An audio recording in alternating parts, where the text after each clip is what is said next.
Alam nyo ba na magkaiba ang song leader at ang worship leader? At alam nyo din ba na hindi lahat ng pagsamba ay kinalulugdan ng ating Ama? Ang makalangit na balitang ito ay tsak siguradong magbabago sa pamumuhay ng mga awit sa church, hindi lamang sa bansang Pilipinas, kundi pati na rin sa buong mundo. Bahagi ng mandatong ibinigay ng Diyos sa buhay ng kanyang lingkod ang salitang, "Teach my people to love me and worship me."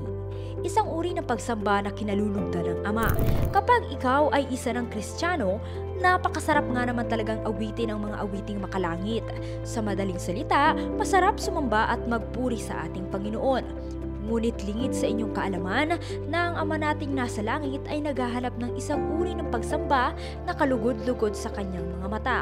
Sa kapahayagan ng apostol ng Diyos, Apostle Renato D. Carillo, bilang binigyan ng Diyos ng mandatong turuan ng church na sumamba sa Diyos, ay binigyan niya ng linaw kung ano at paano ang totoong pagsamba sa ating Panginoon. Kasabay nito ay ipinaliwanag niya ng maigi kung ano nga ba ang kaibahan ng isang tinatawag na song leader at worship leader. Aniya, ang isang song leader ay kumakanta o umaawit lamang. Ang kanilang pag-awit ay nakadepende sa isang programa.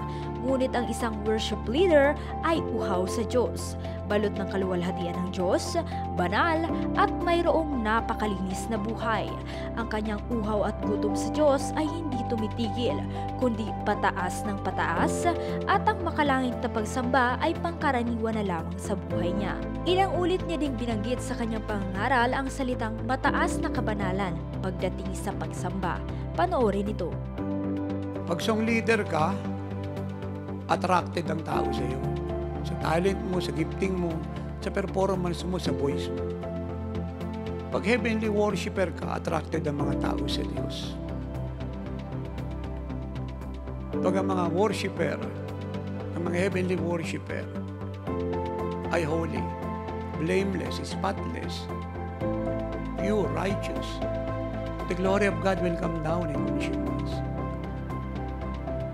But the hour is coming, and this is the hour that the old worship is gone and the heavenly worship has come. But the hour is coming, and now is when the true worshipers,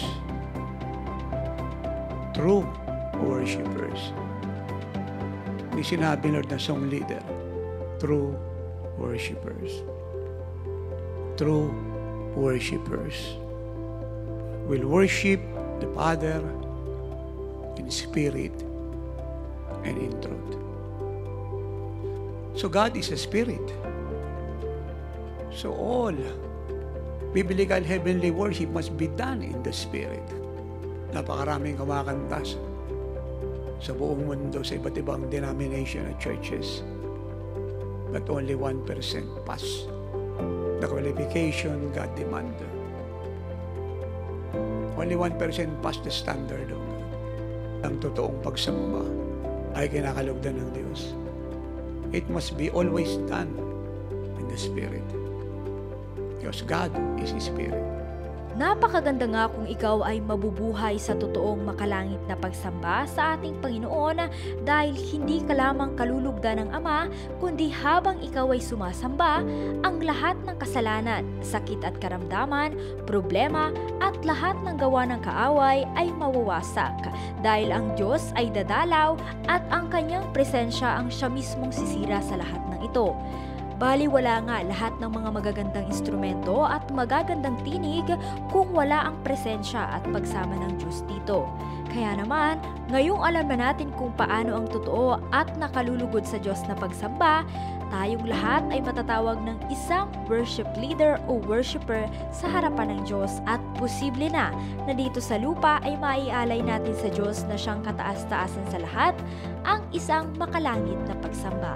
Sa pagbabalik nga ng ating Panginoong Hesus, kinakailangang ang church ay perfect, spotless, blameless, and without any wrinkle. Sa madaling salita, ito ay sakdal at banal. Kaya naman ganoon na lamang dalhin ng Diyos ang kanyang iglesia sa kasakdalan sa pamamagitan ng pangangaral ng kanyang apostol. So, the church must devote herself to the apostles' teaching. Ito si Glyza Bariso para sa Victorious News. Walang kinikilingan, walang halong kasinungalingan, pawang kaligtasan lamang.